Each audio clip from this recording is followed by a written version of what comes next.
quartier. Ouais, c'est dans le quartier, il y a du nana, il y a des fausses moussoba. Ouais, t'as soif. Hein? Voilà, il y a aussi les leaders actuels. Les leaders, Brian Koukebana. Voilà. Nous avons perdu notre papa. Papa Jules, papa de Koukebana. Mon ami personnel et privé. Donc, l'a lié, voilà. Avec moi. Donc, le vidéo est au Kunda. Donc, au Funérarium, c'est au salle. Nous sommes à toper mon et puis. Ouais. Puis l'obindé au Kunda papa. Voilà quoi. Donc, la famille est sacrée. Donc, le président Caleb a fait les papas n'a pas éviter. Donc, on a une prédication de la lumière. Mais la vie n'a nous donne la soif. Passer soif. Donc, après, matin, Ezali. Les gens ont minuit, ils ont la tête. Mais il faut une église. Église, oh, église qui partait dimanche, na télé, au coach, au PSP va verser. Mais Zala, les gars, na vaseline. Beaucoup de Zala, y'a mon là. Voilà. Il a la douce. Salut, na bandeko nyonso. Awa bazala na biso de Malobi awa toza bandeko biso nyonso. Pasteur soir. Abengisi biso nyonso toya na église. Nga naza déjà na verset nanga, liko na opesa, mais lobi.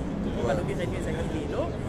Pour comprendre biso toye matanga, donc toza na titi da kolela, papa Gilles azaki bien, azaki camarade ya tout le monde. Donc ya azaki na mwana mokete, azaki na mokolo te donc nous biso nyonso bana ba camarade na ye. Donc azaki na ba conseil ya bien, abado sekisa biso, mais ça pas si ko perdre papa moko bien le kola ye. Donc ya wana il fallait ka toya.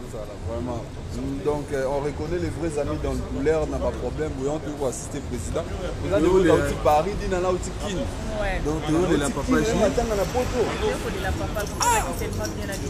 on est la papa Gilles, c'est un ami. Avec papa à Massana Caleb, c'est un ami à moi. Bande Bassalo de c'est papa Gilles très bien. C'est un papa où vraiment ma souvenir est bien. Voilà pourquoi. Donc donc les gens na biso babi na tango mawa pour partager mawana bao bazo kolela. Donc Caleb c'est mon ami de tous les temps de tous les jours. C'est on a orphelin. Enfin, la Ngane to komi ba orphelin à papa. Enfin, la pas orphelin de père donc entre nous. Jeune de biso, tu pas orphelin à papa. Il est pas comme orphelin à papa. Yo asika. ça orphelin mon 27 ans.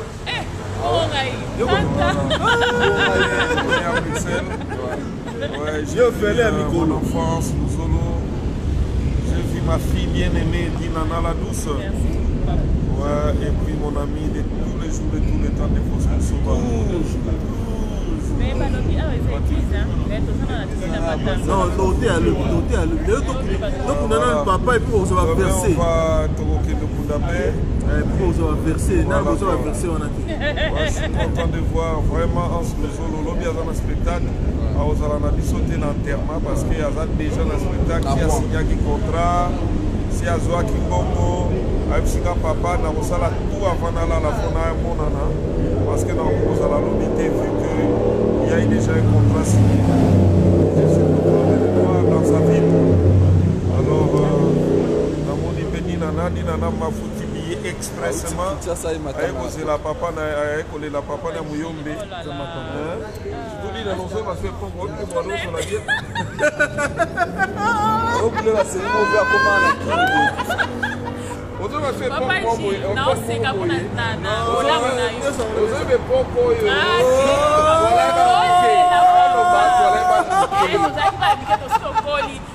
Papa Gilles, tole la papa Gilles.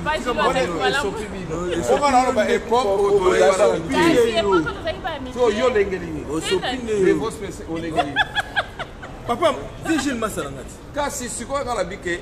Nami vieux Gilles a Massanangai. Aza papa na yo, papa na biso, mais aza Massanangai. donc papa peut nous va conseiller bana na botam la et là on a mutu ko simba te malili papa malili faut que tu manteau. Ah ouais. Donc on est ensemble, donc c'est la famille, hein. La famille est sacrée, joue ensemble. Mais lobby, donc il y en a. L'église va dire la soif. L'église est banale. Il y a ça va limiter, il y a la version pour on peut ça va c'est la Brian. Le but dans la pasteur, on a besoin donc l'évangéliste c'est Devos Mousso. L'évangéliste c'est Devos Mousso. Ça soif, le but à l'évélé. Donc l'église de soif. Demain vous aurez le pasteur. Il faut ça là. Obligé. Il y a moi au président du chat. Il y a moi au président. Et ça va sortir, va sortir. Ouais, peut-être évangéliste mais il y a l'autre. Bon, pour la mademoiselle, on a besoin, peut-être que vous voulez être là. Lobby Torosala na Tibis, na 9h30, enterré à 9h30. Torosala Tibis, je vois l'adresse vite fait. Parce qu'il y a un Moutazaï. Bateau Waliba, si c'est président, enterré à Tibis, lobby à partir de 9h30. Bah oh bah Tibis, mais il faut combat funérarium, c'est ça. Funérarium pour les lots. Funérarium tout le monde en décor les lots, il y a pas quoi. C'est dans l'église. C'est la chef, c'est là. Attends, je vais. Notre adresse on vite fait. Ok. Vous avez l'adresse. Anita paye à groupe à Delta Force à dire comme nous voulons répondre. Il y a pas dans la Tibis, il y a dans la matin. C'est là notre adresse. Oui, ça permet. Bien connu. Merci. Ah, Otigadina Navana, na Emangami Boko Mawana. Tala. Nana ayekolela. Nasuika wana. Nasuika ibino. Nayekolela bokilo. Nayekolela papa na biso papa J. Ah, vraiment. Avant tout, azaki papa mon malamu, alors ça va conseil, so na zana likambo.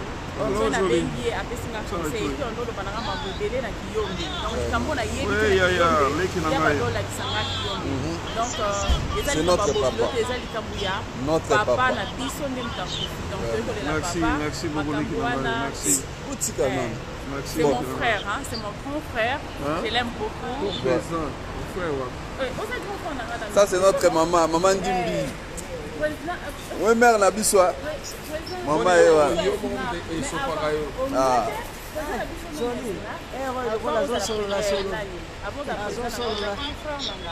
Atika okosa bino eza tona mama matanga si vous bandimi na lingi biloko wana ti. Bandimi bino bongo la biso c'est que tokota service, tokota susu.